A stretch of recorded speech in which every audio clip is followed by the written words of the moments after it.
નમસ્કાર વિદ્યાર્થી મિત્રો, સાયન્સ વે યુટ્યુબ ચેનલમાં આપ સર્વે વિદ્યાર્થી મિત્રોનું હાર્દિક સ્વાગત છે। ધોરણ 9 વિષય ગણિત, પ્રકરણ 1 સંખ્યા પદ્ધતિ, સ્વાધ્યાય 1.1 5 અને 4/5 વચ્ચેની 5 સમય સંખ્યા શોધવાની છે। 5 સમય સંખ્યાઓ જો મિત્રો 5 કીધી છે તો આપણે જાણીએ છીએ તેમ n+1 કરવાના। n ની જગ્યાએ અહીંયા 5 છે તો આપણે એક વધારી દેવાનો, 6 મૂકવાના અને પ્લસ 5 મૂકવાના, જેટલા કીધા છે 5 + 1 બરાબર 6।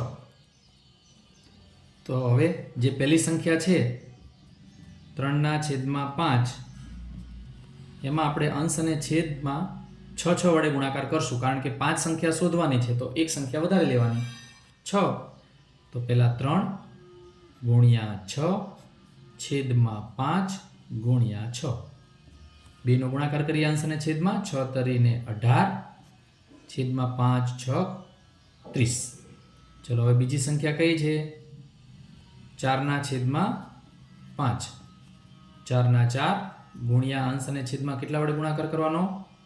6 વડે, 5/6 6 × 24 5 × 6 = 30। જુઓ છેદ સરખા થઈ ગયા। છેદ સરખા થાય તો હવે આપણે વચ્ચેની સંખ્યા લખી શકશું। કેટલી લખવાની? 5। તો 3/5 અને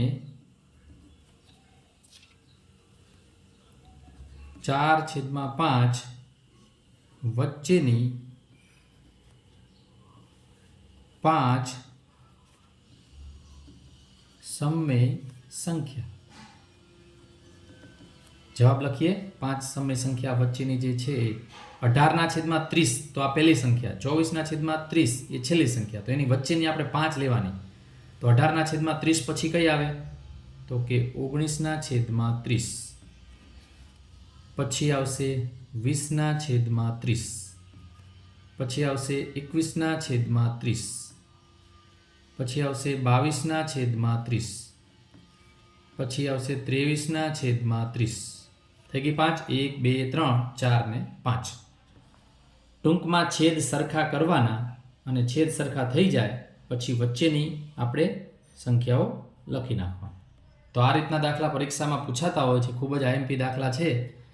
ફરીવાર તમે તમારી નોટબુકમાં, રફ નોટમાં આ દાખલાની પ્રેક્ટિસ કરજો તો સહેલાઈથી આવડી જશે। હજી એકવાર જોઈ લો, 3/5 અને 4/5 વચ્ચેની 5 સમય સંખ્યા શોધવાની છે। તો 5 સમય સંખ્યા શોધવાની હોય તો આપણે એક વધારે એડ કરવી પડે, એટલે n ની જગ્યાએ 5 લઈએ, +1 કરીએ, એક વધારે એડ કરીએ એટલે 6 થશે। 5 માંગ્યું હોય તો 6, 6 માંગ્યું હોય તો 7, 4 માંગ્યું હોય તો 5। પછી શું કરવાનું? જેટલી અહીંયા સંખ્યા છે 5 એટલે આપણે 6 વડે અંશ અને છેદને ગુણાકાર કરશું। તો 3 × 6 છેદમાં 5 × 6, એવી જ રીતે અહીંયા 4 × 6 5 × 6 24/30। પછી વચ્ચેની સંખ્યા તો આપણને લખતા આવડી જ જાય। તો આવી રીતે આ દાખલો અહીંયા પૂરો થયો। ચલો આગળનો દાખલો, ચોથો દાખલો, સત્ય અને અસત્ય વિધાનો કારણ સહિત જણાવો। ખરા ખોટા, ટ્રુ ઓર ફોલ્સ।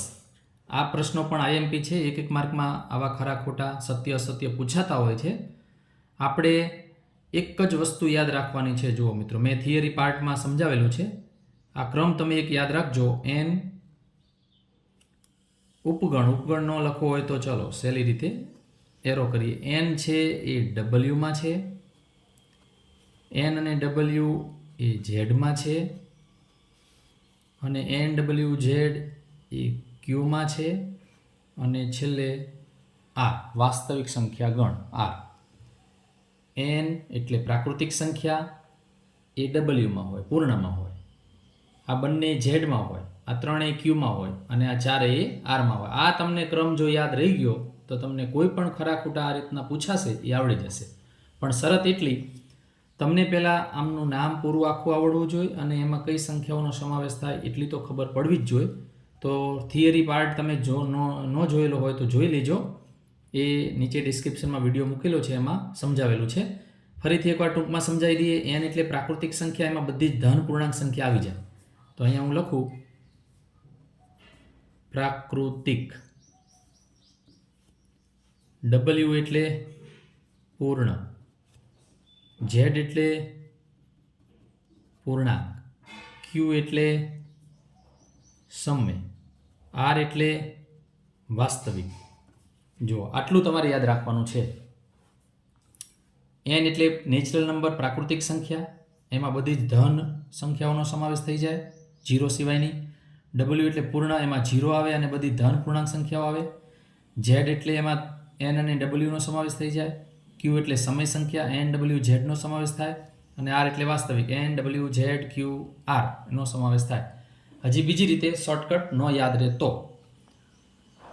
અહીંથી તમે આમ જમણી બાજુ જશો એટલે સત્ય વિધાન થશે, અને આમ જો રિવર્સ આવશો જમણી બાજુથી પાછા તો અસત્ય. એટલે હું સરળતા ખાતર લખું છું સત્ય, અને જો આ રીતે આપણે રિપીટ આવીએ છીએ પાછા તો અસત્ય. પણ આપણને જો વચ્ચેથી પૂછે તો ખ્યાલ હોવો જોઈએ, તમને આ નામ પહેલાં યાદ રહેવા જોઈએ. આ શરત, આ જો નામ તમને યાદ રહી ગયા અને એમાં કઈ કઈ સંખ્યાઓનો સમાવેશ થાય એટલું આવડી ગયું તો કોઈ પણ ખરા ખોટામાં તમને કોઈ તકલીફ પડશે નહીં. તો હવે પહેલું જુઓ, દરેક પ્રાકૃતિક સંખ્યા એ પૂર્ણ સંખ્યા છે. હવે પ્રાકૃતિક એટલે શું? પ્રાકૃતિક એટલે એન, અને પૂર્ણ એટલે ડબલ્યુ. શું એન એ ડબલ્યુમાં છે? જુઓ અહીંયા એન એ ડબલ્યુમાં છે તો કે હા. આપણે આમ જઈએ ને તો સત્ય, આમ રિવર્સ આવીએ તો અસત્ય. તો અહીંથી આ બાજુ એટલે એન એ ડબલ્યુમાં છે તો કે હા, માટે સત્ય વિધાન. કારણ કે પ્રાકૃતિક સંખ્યાનો સમાવેશ પૂર્ણ સંખ્યામાં થઈ જાય છે.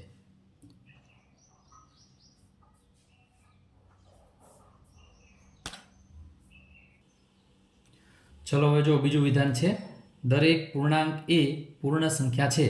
આપણે આગળનો જે ક્રમ હતો એ ફરીથી હું એકવાર લખું છું સમજવા માટે. હજી નો યાદ આવે, ન સમજાય તો ફરીવાર ધ્યાન રાખજો. એન એટલે પ્રાકૃતિક, એનો સમાવેશ ડબલ્યુમાં થાય એટલે કે પૂર્ણમાં થઈ જાય. આ બંનેનો સમાવેશ ઝેડમાં થાય પૂર્ણાંક સંખ્યામાં. એ ત્રણેયનો સમાવેશ ક્યુમાં એટલે સમય સંખ્યામાં થાય. અને આ ચારે ચારનો સમાવેશ આરમાં એટલે વાસ્તવિક સંખ્યા ગણમાં થઈ જાય. આ ક્રમ તમારે યાદ રાખવો જ પડશે, તો તમને સહેલાઈથી બધું યાદ રહી જશે. કોઈ પણ સત્ય અસત્ય વિધાન પૂછાય તો એકદમ ઇઝીલી તમને આવડી જશે. ફરીથી આ ક્રમ યાદ રાખજો અને એના નામ જો. હવે જો આ વિધાન, દરેક પૂર્ણાંક સંખ્યા, પૂર્ણાંક એટલે શું? ઝેડ એ પૂર્ણ છે. તો શું ઝેડ એ પૂર્ણ એટલે આમ ડબલ્યુમાં છે, રિવર્સ આવીએ તો અસત્ય, અને આમ આગળ જઈએ ફોરવર્ડ તો સત્ય. તો ઝેડ છે એ ડબલ્યુમાં નથી, પણ આ બંને છે ને એ ઝેડમાં કહેવાય. તો ઝેડ નોટ ઉપગણ ડબલ્યુ, એટલે કે ઝેડ છે ડબલ્યુમાં નથી, માટે વિધાન અસત્ય. જો એમ કીધું હોત કે દરેક પૂર્ણ સંખ્યા એ પૂર્ણાંક છે તો સત્ય થાય. આવા તો હજારો વાક્યો આમાં વિધાનો બનાવી શકાય. જેમ કે પ્રાકૃતિક સંખ્યા એન છે ડબલ્યુમાં છે તો હા સત્ય, એન છે ઝેડમાં છે તો હા સત્ય, એન છે ક્યુમાં છે તો હા સત્ય, એન છે આરમાં છે તો હા સત્ય. એવી રીતે ડબલ્યુ એ ઝેડમાં છે તો હા સત્ય, ડબલ્યુ એ ક્યુમાં છે તો હા સત્ય વિધાન, ડબલ્યુ એ આરમાં છે તો હા સત્ય વિધાન. પણ અહીંથી આમ રિવર્સ આવીએ, રિપીટ પાછા આવીએ તો અસત્ય થાય. જેમ કે આર એ ક્યુમાં છે તો ના, અસત્ય વિધાન. આર એ ઝેડમાં છે ના, આર એ ડબલ્યુમાં છે ના, આર એ એનમાં છે તો કે ના. એવી રીતે ક્યુ એ ઝેડમાં છે તો કે ના, ક્યુ એ ડબલ્યુમાં છે તો ના, ક્યુ એ એનમાં છે તો ના. આવી રીતે તમે આ ક્રમ યાદ રાખજો અને એના નામ યાદ રાખજો, અને એમાં કઈ કઈ સંખ્યાઓનો સમાવેશ થાય યાદ રહી જાય તો કોઈ પણ વિધાન તમને સહેલાઈથી આવડી જશે. ચલો છેલ્લું વિધાન છે ત્રીજું, દરેક સમય સંખ્યા એ પૂર્ણ સંખ્યા છે. ફરીથી આપણે એની એ જ વસ્તુનું રિપીટ કરીએ તો આ ક્રમ પહેલાં લખી નાખીએ. એન એ ડબલ્યુમાં છે, પછી એન ડબલ્યુ એ ઝેડમાં હોય, એન ડબલ્યુ ઝેડ એ ક્યુમાં હોય, એન ડબલ્યુ ઝેડ ક્યુ એ આરમાં હોય. જો આ તમને ક્રમ યાદ રહેશે અને એની અંદર કઈ કઈ સંખ્યાઓનો સમાવેશ થઈ જાય એ યાદ રહેશે, એના પૂરા નામ યાદ રહેશે, તો તમને કોઈ પણ વિધાન આવું પૂછાય તો આવડી જશે. હવે જુઓ આ વિધાન, સમય સંખ્યા એટલે ક્યુ એ પૂર્ણ છે, એટલે કે ક્યુ એ ડબલ્યુમાં છે. તો આપણે વાત કરી દઈએ આમ કે જો આમ રિવર્સ આવીએ તો અસત્ય, અહીંયા આમ આગળ જઈએ તો સત્ય. ક્યુનો સમાવેશ ડબલ્યુમાં થતો નથી, માટે વિધાન અસત્ય છે. પરંતુ જો એમ પૂછવું હોત કે પૂર્ણ સંખ્યા એ ક્યુમાં છે તો હા, તો સત્ય થાય. પરંતુ અહીંયા એવું પૂછવું છે કે ક્યુ એટલે કે સમય સંખ્યા એ પૂર્ણમાં છે તો ના, કારણ કે આમાં તો આ બધી સંખ્યાઓ આવી જાય, પણ ક્યુ છે એની બધી સંખ્યાઓ આમાં હોતી નથી. આ NWZ છે એની બધી સંખ્યાઓ ક્યુમાં આવી જાય. એટલે ફરીથી એકવાર, જો આપણે આ બાજુ આમ જઈએ છીએ તો સત્ય વિધાન,